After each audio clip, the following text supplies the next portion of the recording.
He raised his glass in the air like he just won something. Maybe he thought he did. Maybe they all did. Everyone around the bar burst out laughing, eyes locked on me like I was the setup to a joke I hadn't heard yet. I stood there holding a half-empty glass of flat champagne, wondering how the hell I'd become the punchline at my wife's company party. No introduction. No warning. Just laughter. And him. The guy in the slim-fit navy suit with the kind of smirk that tells you he's gotten away with everything his whole life. He didn't even try to hide it. He wanted me to hear him. Who invited the IT guy's dad? He shouted over the music, motioning toward me. Roars. Even the bartender chuckled. I wasn't anyone's dad. I was my wife's husband. And I hadn't even opened my mouth yet. Justine was nowhere in sight. Of course she wasn't. She had probably wandered off again to grab food or check on something. Phrases she used lately to disappear from my side like I was some accessory that didn't match the outfit. I stood still. My face burned. The guy's friends clapped him on the back like he was a gladiator, and I was just the beaten animal in the sand. I took a sip of the champagne and forced it down. Bitter. Warm. Exactly like everything else in my life lately. He kept going.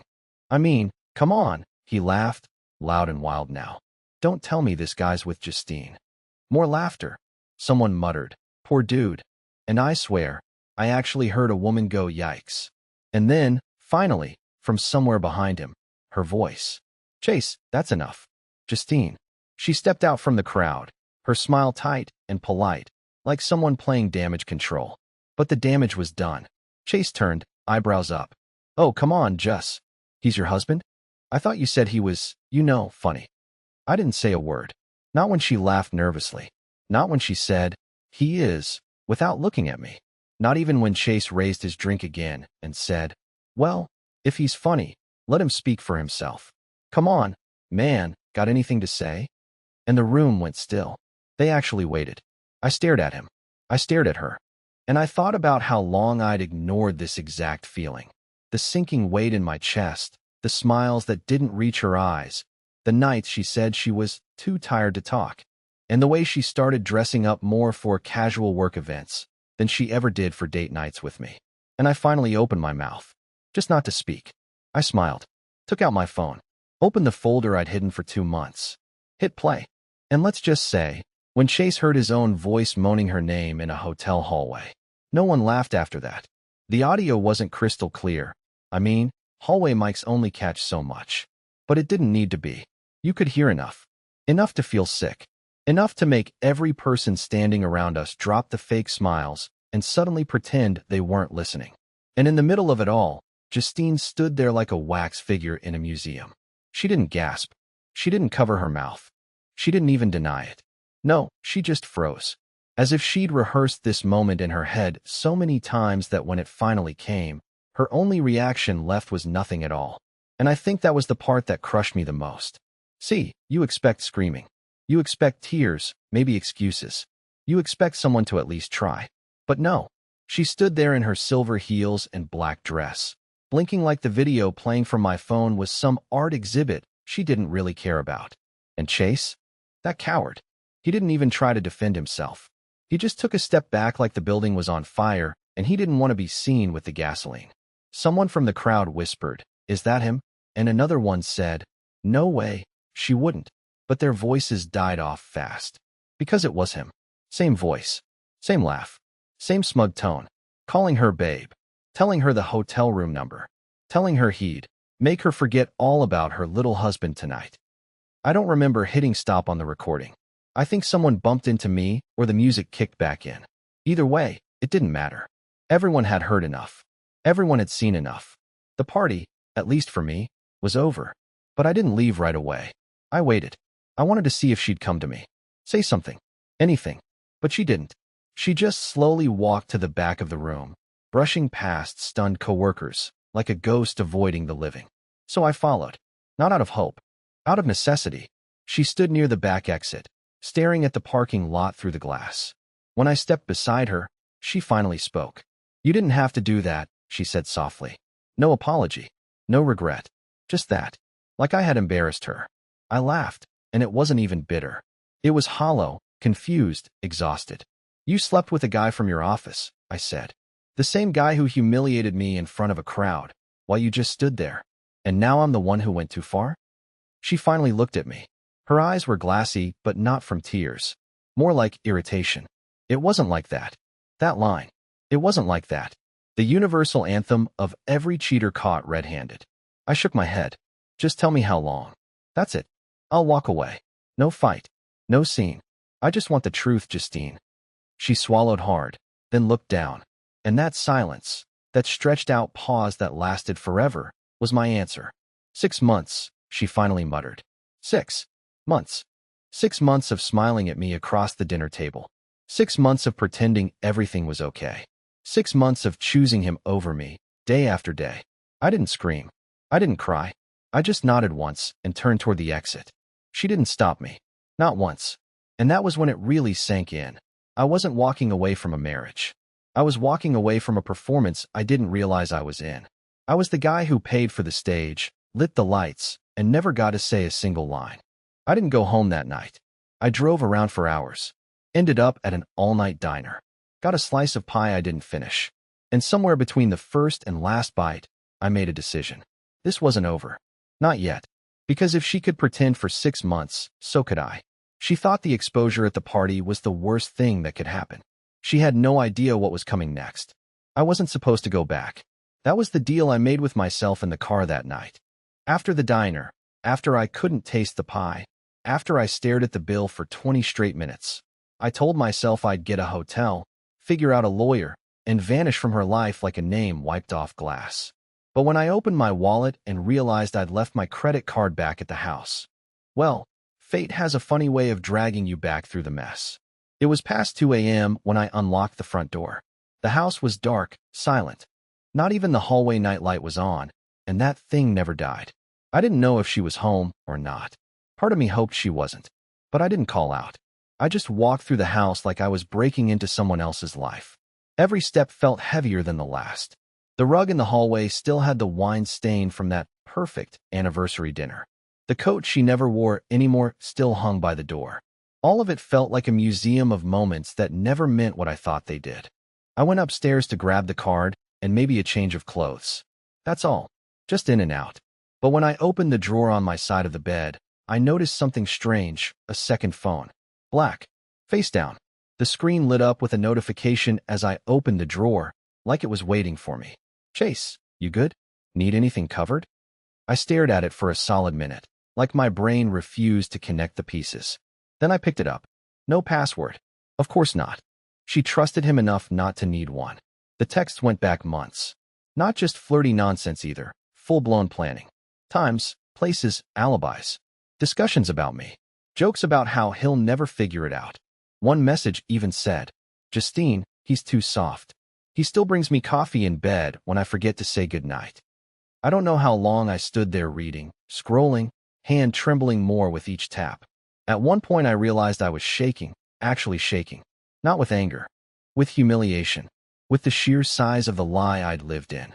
They weren't just sneaking around. They were mocking me while doing it. And then came the part that stopped my heart cold. A message from a week ago. Justine, don't worry. If he ever finds out, I'll flip it on him. Say he's unstable. I've been leaving hints for a while. He's already started questioning himself. My knees nearly gave out. She wasn't just planning to cheat. She was preparing to destroy me in the fallout. And I remembered it all then. The little manipulations, the sudden questions about my mental health in front of friends, the casual suggestions that maybe I talked to someone, the misplaced items she swore I moved. She was planting seeds in everyone's mind that I was unraveling, just in case she ever needed a clean exit. The card didn't matter anymore. I sat down on the edge of the bed, phone in hand, and laughed. This sick, broken laugh that sounded more like a cough. She had rehearsed this whole thing like a play. A sweet, thoughtful, sensitive husband turning into the erratic, paranoid one. She'd probably already told Chase she could handle it if I snapped. And that's when I realized something terrifying. She wasn't afraid of me. She was confident I wouldn't do anything. She thought I'd crumble. She thought I'd disappear quietly. She thought I'd let her walk away with everything. The house, the narrative, the sympathy. But now, with this phone? No. She handed me the script she wrote to ruin me. Now I was going to rewrite the ending. And she'd never see it coming. I didn't sleep. I couldn't. I sat in the dark with the second phone in my hand, the one she'd so carelessly left behind like it was nothing, like I was nothing. I read every thread, every photo, every voice note. There were even screenshots of our texts, ones she sent to Chase with captions like, "Look how sweet he still is. Poor guy." And there was that video too, low quality, but enough to show her in the passenger seat of Chase's car, laughing as he kissed her neck and flipped off the camera. I knew I could have forwarded it all to myself, but I didn't. Not yet. I wanted her to see me with it. I needed her to feel that moment, to know I knew everything. Not through yelling, not through begging, through silence. So I waited. Around 7:23 a.m., the door creaked open downstairs. I heard her heels first, then the familiar rhythm of her morning routine. Keys drop, coat on hook, purse on the sideboard, a little yawn. She thought it was just another day. She thought I was gone for good. I sat at the edge of the bed, elbows on knees, phone resting in my palm like a loaded weapon. When she came up the stairs, she was humming. And then she saw me. She froze in the hallway. Her mouth opened like she was about to speak, but no words came out. Her eyes darted between my face and the phone in my hand. She recognized it immediately. "You left it unlocked," I said, voice calm, almost conversational. "You should be more careful." Justine didn't move. Her face didn't even twitch. For someone so obsessed with control, she sure wasn't prepared for this. "Ellis," she started slowly, "I can explain." "Don't." I cut her off, standing. I didn't raise my voice. I didn't even look angry. I just stood there, taller than I'd felt in months. "You already did. Every word. In here." I held up the phone. Her mask cracked a little then. Not fully, but just enough to see the panic bubbling under the surface. She stepped forward, hands slightly raised, not quite reaching for me, but not backing off either. "It was a mistake," she said softly, like we were in some indie drama. "I never meant for it to go this far. I wasn't thinking clearly. You and I were in a weird place." Stop. That one word, flat, unshaken, actually made her flinch. I saw her blink like she couldn't believe I had interrupted her. "I read the whole plan," I said. "How you'd twist it if I found out. How you'd gaslight me. Claim I was unstable. Say you were scared. You prepped for this. Don't you dare act like it just happened." She opened her mouth again, instinctively, reflexively, but I was already moving. I walked past her toward the stairs, brushing her shoulder. She turned quickly, following. "Where are you going?" "To get breakfast," I said casually. "I haven't eaten. I think I'll sit down and figure out how I want to use what I found." "Ellis, wait. Please, can we talk about this first? Can we sit down?" I stopped midway down the stairs and looked back at her. "You've had 6 months to talk. You spent that time planning how to make me look crazy if I ever found out. You really think I want to talk now?" Her face shifted again. It wasn't guilt anymore. It was calculation. She was already rewriting the narrative in her head. I could see it. I knew her that well. But what she didn't know was that I'd already made copies. I'd backed everything up, and I wasn't going to use it in court. Not yet. I had something better in mind. I was going to let her destroy herself, slowly, publicly, socially, the way she tried to do to me. But not by yelling or seeking revenge in some movie-style explosion.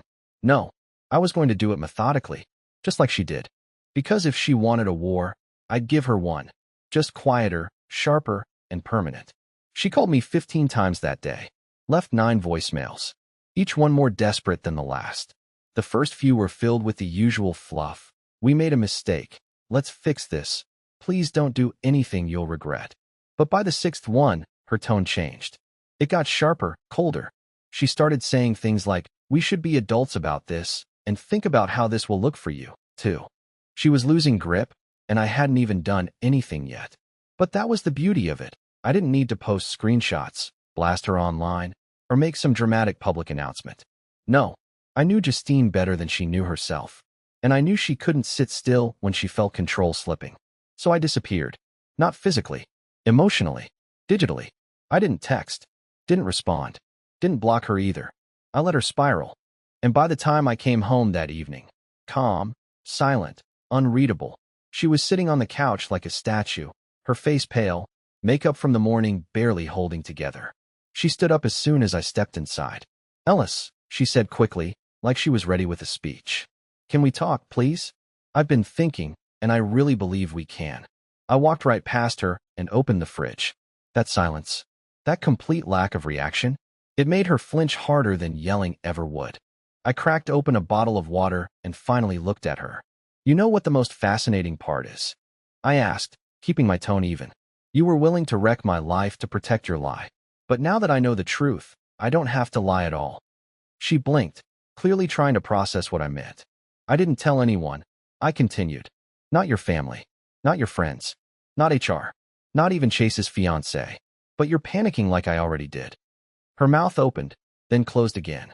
She hadn't known I knew about that. About how Chase was engaged, not single, like she swore to me. Yeah, the tangled web she wove. I'd started pulling the threads. "You're not scared of what I'll do," I said, stepping closer. "You're scared I'll do nothing. Because if I walk away without blowing everything up, then people might start wondering what really happened. Why we split. And you can't control silence, can you?" She stared at me, lips slightly parted. Her breathing changed. I could see the panic taking root. "You need to be the one who gets to explain everything first," I said. "You need to be the one who owns the story." And then I handed her the phone. Not mine. Hers. The second one. I'd wiped it. But before doing that, I'd transferred the contents onto a secure drive. "Just in case. You're free to spin it however you want," I said. "You're good at that. Just remember, I've got the original script. And if I ever feel like the audience deserves the truth." I let the sentence hang in the air. She didn't speak. She sat back down slowly, like her legs had given out. I could feel the shift, the gears turning, the balance of power tipping for the first time in, maybe ever. And I didn't yell. I didn't demand answers. I didn't even ask for an apology. Because I finally understood something about people like her. Silence ruins them more than rage ever could. So I left her sitting there, choking on the weight of her own lies, while I went upstairs to pack a second suitcase. I wasn't rushing. Let her sweat. Let her start wondering who else I'd spoken to. Who else might already know. Who else she'd have to convince. And best of all, I wasn't going to lift a single finger to destroy her. She'd do it herself. It didn't take long. Just 2 days of silence from me, and she started unraveling faster than I expected. Not because of guilt. No, that would have been too human for someone like Justine. She unraveled because silence meant she'd lost control of the story. And losing control? That was her personal hell. She started making calls. I knew because I checked the shared phone records while I was staying at a quiet little hotel across town. I could see her outgoing calls to friends, her mom, even her boss, spaced out with surgical precision, like she was building her defense in advance. But what really got my attention was when she called Chase, and he didn't pick up. I imagine that must have shaken her. Especially since, according to the phone logs I still had backed up, they'd been talking nearly every day for months. And now? Radio silence. Curious, right? She tried texting him too. I still had access to her cloud backups, which she'd stupidly never deactivated on the iPad. Every time she messaged him, it came back with that haunting little delivered sign and no reply. The great Chase was ghosting her. That's when I realized something important. She'd assumed he'd be there to clean it all up with her, to keep the illusion going, to back her version of events. But Chase was smart in a very specific way, self-preserving. He knew what I had on them. And if there's one thing narcissists hate more than being exposed, it's getting dragged down with someone else's wreckage. So he left her to twist in the wind. By the third day, she couldn't take it anymore. She showed up at my hotel. I don't know how she found me, but there she was, outside my door, knocking with that pathetic kind of rhythm that sounds like shame. I opened it halfway and leaned against the frame. She looked rough. No makeup, puffy eyes, hair tied back like she hadn't bothered. Or maybe she thought it would help sell some last-ditch performance of sincerity. "Ellis," she said, voice dry, "please. Just let me talk." "I'm listening." She blinked, not expecting that. I guess she thought I'd slam the door or yell. No, I wasn't giving her the drama. She needed to flip the script. She stepped inside cautiously, like the floor might break under her. She sat on the chair near the window and stared out for a second before turning to me. "I just want to explain what happened." "You already did. You and Chase explained everything in detail. Night after night." I sat on the edge of the bed, calm as ever. "So what's left?" She rubbed her face. "You don't understand what he was like." "Don't," I said, holding up a hand. "You don't get to rewrite it now. That phone of yours recorded the real version."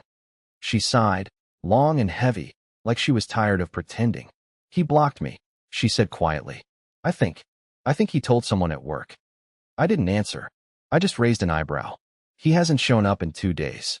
And someone in the office said HR asked about inappropriate communication. I think they found something. Maybe you sent something? I smiled, but it didn't reach my eyes. Nope. Haven't said a word to anyone. She stared at me like that couldn't possibly be true. But it was. That's when her expression cracked for the first time. Not because she was sorry, but because she realized someone else had beaten her to the punch. Someone else must have found something. Maybe Chase panicked and wiped his phone. Maybe he tried to get ahead of it. Either way, the story was spinning, and she wasn't the one holding the pen anymore. She stood up slowly and whispered, "Are you going to destroy me?" I tilted my head. "You already did. I'm just not cleaning up the mess this time." She didn't cry. She didn't beg. She just left. And I could tell, from the way her shoulders slumped, from the hesitation at the door, that she finally understood something I'd hoped she never would. I didn't need to burn her life down. All I had to do was walk away and let gravity finish the job. I didn't think it would happen this fast. I figured she'd keep faking control for a while longer, keep pretending she had a plan, that she was still 2 steps ahead. But the thing about liars like Justine is, once their mask slips even a little, people start remembering all the other cracks they ignored. And once that starts, it spreads like fire. It began with a text from someone I barely knew, Evan, one of her coworkers. We'd only met once at a holiday party, where he shook my hand a little too firmly and called me the mysterious husband. At the time, I thought he was just another corporate robot, but apparently, he'd seen more than I realized. His message was short. Hey, not trying to get in your business, but is everything okay with you and Justine?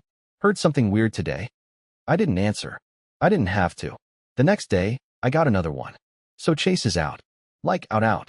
Someone reported him. Not sure who. Justine's been in and out of HR all morning. She looked rattled. Still, I said nothing. And then a third message hit, and this one nearly made me laugh. Bro, someone just said Justine was crying in the bathroom. Never seen that before. What the hell is going on? I didn't reply to that one either, but by then, I had a pretty good idea of what was happening. Someone else, maybe Chase's fiancé, maybe another coworker who connected the dots, had gone to HR. Maybe they saw the messages. Maybe Justine slipped up. Maybe karma had simply decided to clock in. But the truly ironic part? I never had to lift a finger. All the evidence I'd quietly gathered, the cold rage I'd buried, the revenge plans I'd built in my head, they were suddenly unnecessary. The house of cards she built was collapsing under its own weight, and she was standing right in the center. That night, I got an email. Not from her. Not from anyone I knew. It was from someone in her HR department. Subject line, follow-up request, personal contact. Inside, it simply said, "We are conducting a workplace inquiry and would like to speak with you privately about any inappropriate behavior you may have been witness to. Please let us know if you are available this week for a confidential discussion." I sat back in the hotel chair, staring at the screen, trying to process it. They thought I might be a witness. They assumed I had seen something. And in a way, I had, but not in the office. That email told me everything I needed to know. Her entire web was unraveling. She was no longer the respected, sharp, high-performing woman with the tight grip on her team. She was a rumor, a problem, a subject in an internal investigation. And while I could have stepped in, clarified the facts, sent the phone backups, pushed her further under, I didn't. Because what was happening now? This wasn't revenge. This was gravity. This was the cost of her games coming back to collect. And it was far better than anything I could have orchestrated myself. But even as I watched her life cave in, a part of me was still waiting for her next move. Because someone like Justine doesn't go down without twisting the story one last time. I didn't have to wait long. The next morning, a letter slipped under my hotel door. No return address. Just my name. Inside, one line written in her handwriting, no greeting, no explanation. If I lose everything, I'll make sure you do too. And that was when I realized she wasn't just spiraling. She was about to go nuclear. The letter should have rattled me. A thin, bitter threat scribbled in her perfectly neat handwriting. Like she still believed she had the power to flip everything around, even now. Even after all of it. But the truth? I didn't feel fear. I felt calm. Because she'd already lost the one thing people like her can't live without. The benefit of the doubt. That's the secret, isn't it?